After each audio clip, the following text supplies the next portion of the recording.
Nobody. Things that he's been able to do over the last couple of weeks.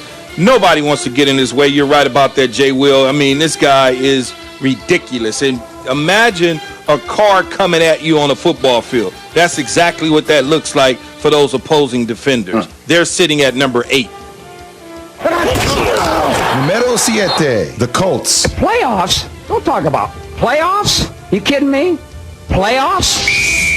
The Indianapolis Colts went out to Vegas. They gambled, but not in the casino. They went out there and gambled and won big over the Raiders. And when the Raiders did what they did in losing that game and then firing their defensive coordinator before he can even get home, that's what happens when you run up against Philip Gun Rivers. I said it, Gun Rivers, because we all thought that he would be tricking the season off, throwing 20 interceptions like he did last year. So far, only 9 to 20 touchdowns. Hands up. Number 6, the Steelers. We got to make routine plays routinely, and we're not making them routinely enough right now. Well, that's true. You're not doing anything routinely except losing football games. But I think that when you look at this football team and Mike Tomlin, they're going to get their act together. I promise you. But right now, the Pittsburgh Steelers sit at number 6. They've been all over the map from 2 to 3 to 4. Now they're at 6. They've lost 2 straight games in a row. Big Ben, the defense has to get it together so they can find themselves in a nice playoff spot and try to get that number 1 seed back. Numero 5, the Rams. When Jared Goff is on, man, he's cooking. I'm just being honest with you.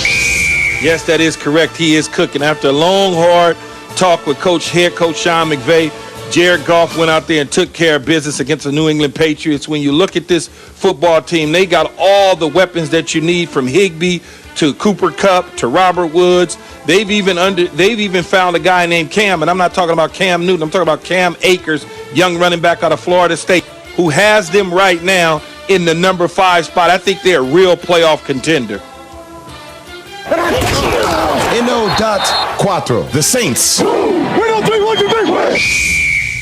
Well, this breaks my heart that I have to put the New Orleans Saints at number 4, but that's okay. I think they'll climb their way back into the number 2 spot, or maybe even the number 1 spot in front of Kansas City. When you look at it, they beat the Kansas City Chiefs. They go up to number 1. Yes, it is called nepotism. They have to get Drew Brees back healthy and in the lineup, because Taysom Hill's done about as much as he can do. We saw him against the Philadelphia Eagles. Didn't play great, didn't play bad, but in the middle is not going to be good enough down the stretch.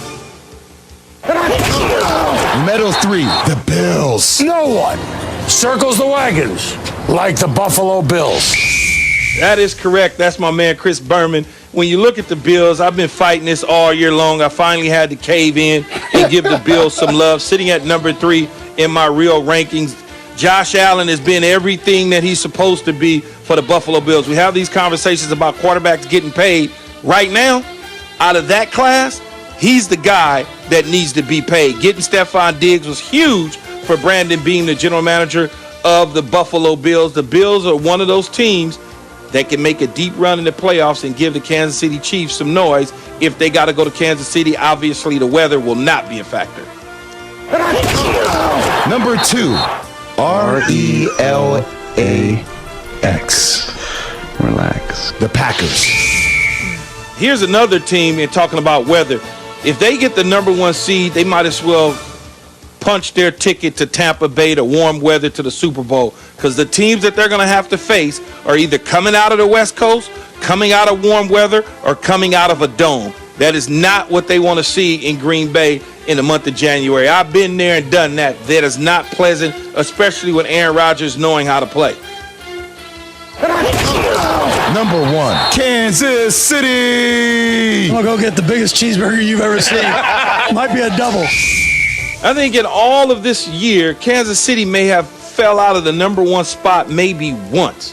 And that's because Andy Reid didn't get a chance to eat that cheeseburger against the Las Vegas Raiders. But since then, I don't even know where to start. They spot teams 20 points, spot teams 14 points, and all they say is we're going to turn on the switch and go get them. And that's what they've been able to do with the future head coach of Eric Bieniemy. You know, it's so funny to me because I feel torn in this situation when it comes to the Kansas City Chiefs and Eric Bieniemy getting a head coaching job. I'd like for the Kansas City Chiefs to make him the highest paid offensive coordinator in the history of the NFL, meaning like $3, $4, $5 million to be the OC, so he could sit tight right there with Patrick Mahomes and wait for Andy Reid to walk out of the building and take over Pat Mahomes, unless he goes to Houston and get Deshaun Watson. Now, outside of that, stay in KC and get your money, man. Wow. And Key, that's a great point, as Jay would be able to tell us quite easily. That's essentially what happens in the NBA when you want to keep a top assistant, right? You want to keep Tyronn Lue around, won a championship with LeBron, just make him the highest paid assistant in the NBA. When Lue starts to think, you know what, I got the juices again to be a head coach, or in this case for Bieniemy to be a first-time head coach, I'm going to jump when the situation is right. I'm going to go to a good team. You sort of just wait it out and play the long game. Jay, I know only difference, Zubin, is that there's not a coup going on in Kansas City like there was with the Clippers. It's just saying. That's all. Yeah, and the reason I brought that up, because I was been thinking about that and looking at all the openings and the possibilities and stuff like that, and I'm saying to myself, if I'm Andy Reid and I'm the Kansas City Chiefs, yes, I want Eric Bieniemy to move on and get a job because he deserves it. He deserves to run his own organization and franchise. There's no question about it. But there's something that's cooking there, and we're talking about these, greatest of all times, these Super Bowls, what Patrick Mahomes can do. When you take somebody away from a quarterback like an Eric Bieniemy, somebody that's been in his headset for several years, it does something to that player sometimes. And so, and Andy Reid's not young, and I don't know how long Andy Reid wants to coach, but he's not like 42, so to speak, right? And so if you say that the number for Eric Bieniemy as a head coach is $4 million a year, and I may be high, I don't really know the numbers, but let's call it $4 for conversation's sake, get close to that, very close to that as a Kansas City Chiefs, and do what the New England Patriots essentially did with Josh McDaniels when he decided to go to Indianapolis, and then come back. Go to him and say, look, we got this for you over the next 2 to 3 years. Andy's going to step aside. You can take over. We want you to be a Kansas City Chief. And whenever Andy retires, it's your job to lose. It's yours. Jay, before you jump in, just want to answer Key's question. Andy Reid is 62 years old. You might recall in August, he and the GM, Brett Veach, signed concurrent 6-year contracts. So 62 with the Super Bowl, 6 years would obviously take you to 68. Obviously, considering we don't know what's going to happen next week, it's hard to extrapolate out 6 years. But, Jay, those are the numbers. At the age of 62, remember, Belichick's the oldest coach in the league. He's nearing 70. No reason to think Andy can't keep it going for a while and really put Eric in the position that I think Bill wants to put Josh McDaniels in. No, I hear, just looking at some of the top paid NFL coaches, Bill Belichick, $12 million, Pete Carroll, 11, John Gruden, 10. I mean, it depends upon if somebody comes to the table with a massive amount of money, but I agree with Key. I think you try to do everything in your power to keep them there in Kansas City. Look, they're the Golden State Warriors, right? Like, they are that talented of a team. When you have Jeff Darlington, who I really value his opinion on things because he's always around. I mean, he was even the first one to call Tom Brady going to the Tampa Bay Buccaneers. I mean, he literally called Patrick Mahomes the Michael Jordan of NFL football. He said he has a chance he's moving in that direction. So anything to keep that core together, if your winning percentage is the way it's been, you keep it together for as long as possible. And I know it's going to be hard, man. It's going to be hard. I mean, think about it. Matt Rule got the type of money and length of contract coming from college to Carolina. I mean, it's going to be hard to say no when you get the opportunity like Eric Bieniemy. I'm just hoping and praying for Patrick Mahomes' sake, the team's sake, that a guy like Eric Bieniemy could be around for several years and then kind of, be handed the keys to the car, but made sure that he's compensated enough to make it work. Look, think about it.